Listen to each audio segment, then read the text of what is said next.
direction of Tovuz district of Armenia-Azerbaijan state border in July this year, illegal settlement of ethnic Armenians in the occupied territories of Azerbaijan, as well as other provocative statements and actions by the Armenian leadership. In order to repel another military aggression of Armenia and to ensure the security of civilian population, the armed forces of Azerbaijan undertook counteroffensive measures. It must be emphasized that as a result of Armenian deliberate targeting of civilian population in the towns and villages of Azerbaijan, including Ganja and the Mingechevir cities, which are the largest cities of Azerbaijan, as per today's information by 12 noon, 31 civilians have been killed, around 150 wounded.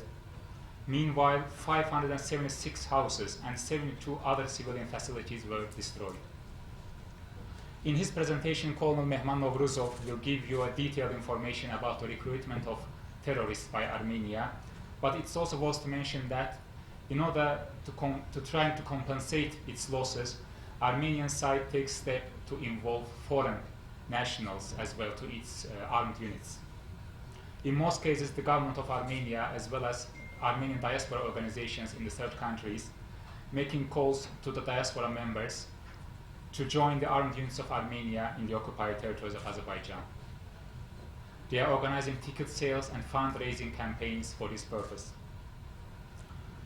This is a totally illegal action, and according to the UN Security Council resolution number 2178, these individuals are defined as foreign terrorist fighters.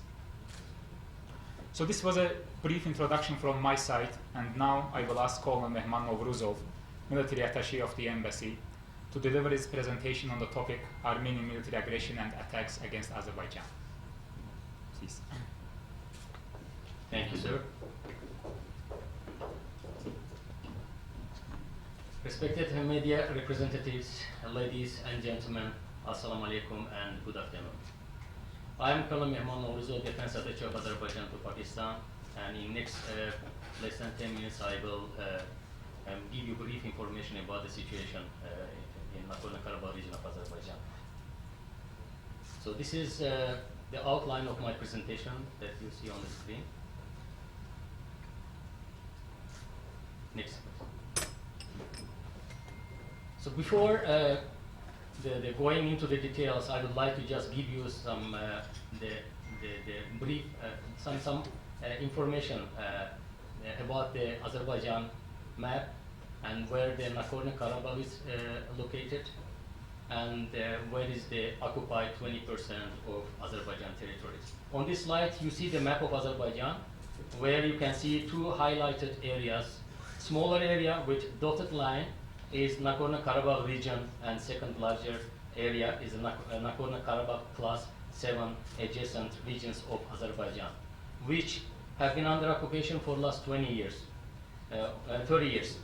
And that area makes about 20% of internationally recognized territories of Azerbaijan. Next, please. Now I will provide information on the escalated tension which resulted from provocation carried out by Armenian forces on 27th September, as Mr. Samir mentioned, which started with intensive shelling of Azerbaijan's villages and towns located along the LOC, which resulted with the human casualties, including the death of the one civilian. Next, please. Only in the first day of escalation, 5 civilians killed and wounded, and houses and civilian infrastructures were destroyed. Next, please. It once again proves that Armenia has no limits in its aggression policy, especially against civilian population, and Armenians' main objective is to create fear among civilian population, which was the case during first Nagorno-Karabakh war in early 1990s, when Armenia carried out ethnic cleansing of Azerbaijanis, including the genocide of Khojaly in the town of Khojaly of Azerbaijan in 1992. Armenia deliberately continues to violate international law and Geneva Convention. Next. In response to repeated Armenian provocations, Azerbaijan army units located in the LOC area suppressed enemy fire positions, engaged various artillery systems, direct fire weapons, UAVs, and aviation units, and consequently took control of the situation. In order to ensure safety and security of civilians, Azerbaijan Army has launched counter-offensive peace enforcement operation. Video.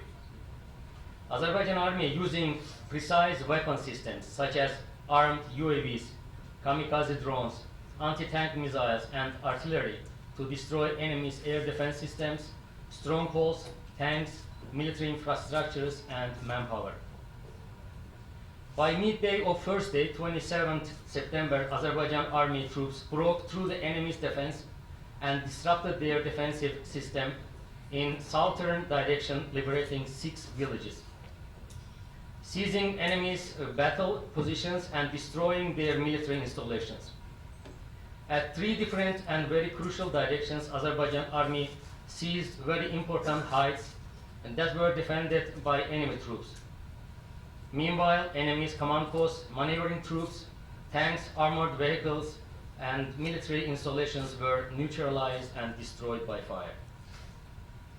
Very important, hardened positions of enemy were captured at the Lesser Caucasus mountain range.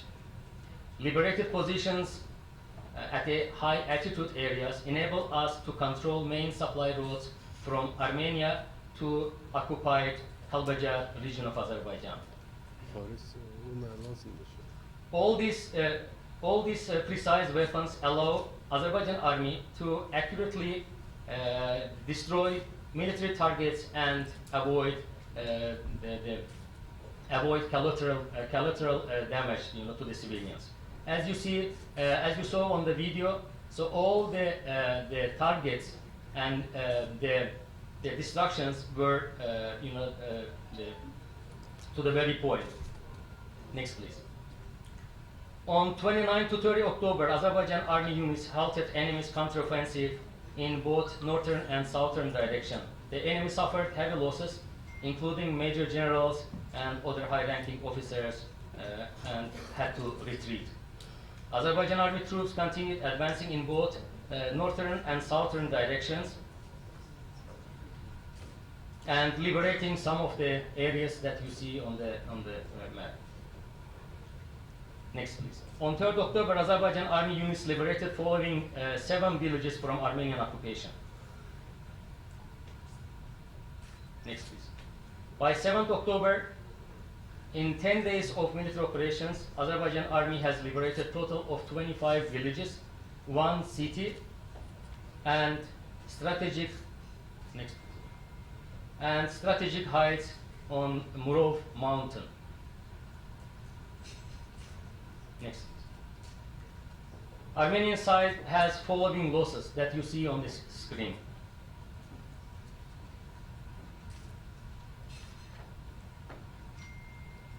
Even though Armenian the losses are bigger than they declare, so we don't have very accurate the number of the manpower casualties, and Azerbaijan side has not disclosed casualties and losses due to sensitivity during the operation.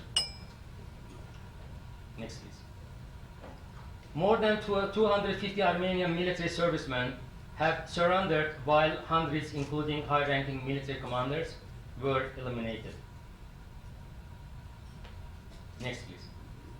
Facing defeat in the Azerbaijani territories it occupied, Armenia attacks the civilian settlements, which is in violation of all principles of humanitarian law, first and foremost the Geneva Conventions.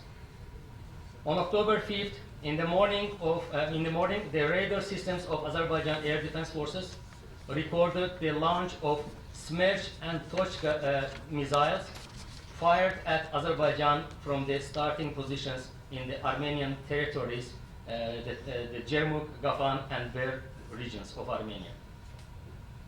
For several days, the enemy has been systematically launching missile strikes from the territory of Armenia against the densely populated regions of Azerbaijan and the civilian infrastructure on the territory of Azerbaijan.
Suffering heavy losses, Armenian army targets civilian population in the towns and villages, including the second largest city of Ganja city, with a population of 500,000 the people. As a result of Armenian and other the villages and towns along the LOC.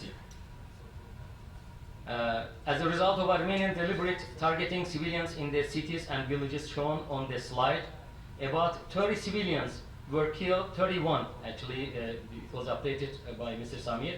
31 civilians were killed and about 150 wounded. Meanwhile, about 400 houses and 63 civilian facilities were destroyed.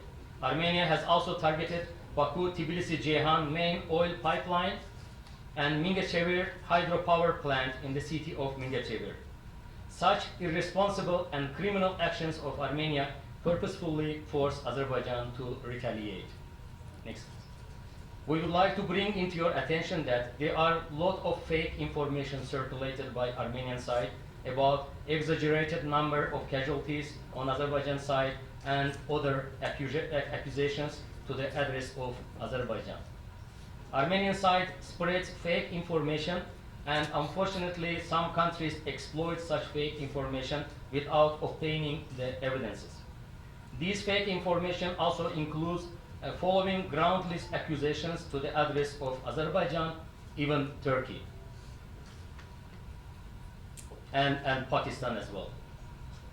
So these are one of the accusations is that as if with the help of Turkey, Azerbaijan has brought and involves Syrian fighters or terrorists into the current in the current operation. The second is as if Turkish troops and Turkish F-16 fighter jets are taking part in this operation. And by the way, there are some rumors that from Armenian side that as if 30,000 Pakistani forces soldiers are the fighting alongside with the Azerbaijan forces in the Nagorno-Karabakh. Yes. Are they more than that? These are the rumors actually spread by Armenian side. Looks like so. As if, and another one, the rumor is that actually the disinformation is that Azerbaijan targets civilians in this counter-offensive operation. Azerbaijan has repeatedly denied these accusations and stated that these are nothing more than fake information and dirty propaganda against Azerbaijan. Azerbaijan has 10 million population and army with over 100,000 manpower, about the same number military reserve forces, which is sufficient number to fight a war with Armenian forces, which is far less in number and strength. Therefore, Azerbaijan doesn't require any support from any country.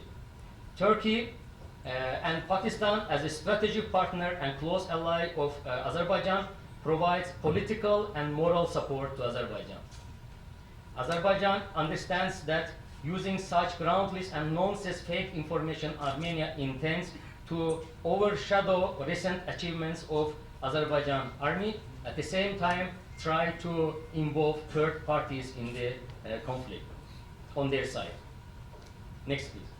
In fact, Azerbaijan has evidences from the reliable intelligence sources that Armenia has transported hundreds of PKK and YPG-linked terrorists from various countries of the Middle East and placed them in Nagorno-Karabakh region to fight Azerbaijan.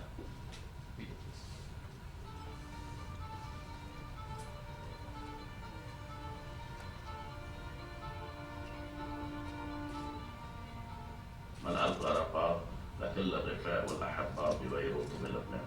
نحن كلنا كشعب أرمني هون وبكل الشتات كلنا ورا جيشنا، كلنا استلمنا بدلات وناطرين دورنا لنروح نقاتل.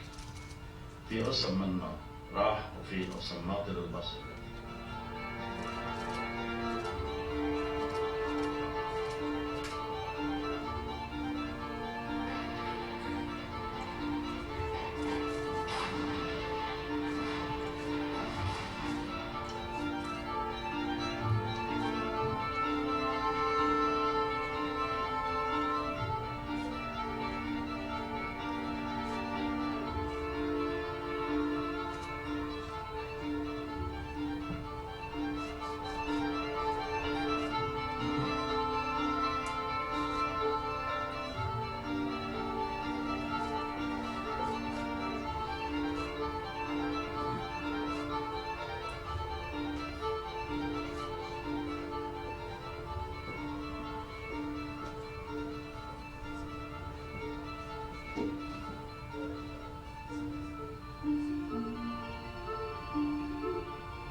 Recently, Azerbaijan troops have eliminated a number of Kurdish fighters in the occupied territories of Azerbaijan. It once again proves that Armenia would like to spread false information which is applicable to Armenia itself. Thank you. Thank you very much, Colonel Mehmet, for your presentation. Now I request His Excellency Ali Alizada, Ambassador of the Republic of Azerbaijan to Pakistan, to deliver his remarks on the topic. Excellency, please. Distinguished media representatives and friends, Salam alaikum and very good afternoon. My colleagues already gave comprehensive information about the latest situation on Armenian aggression and attacks on Azerbaijan. What I would like to say additional that first of all, we don't want and we don't need war. We want and we demand only justice, and justice is that immediate and unconditional withdrawal of Armenian troops from occupied territory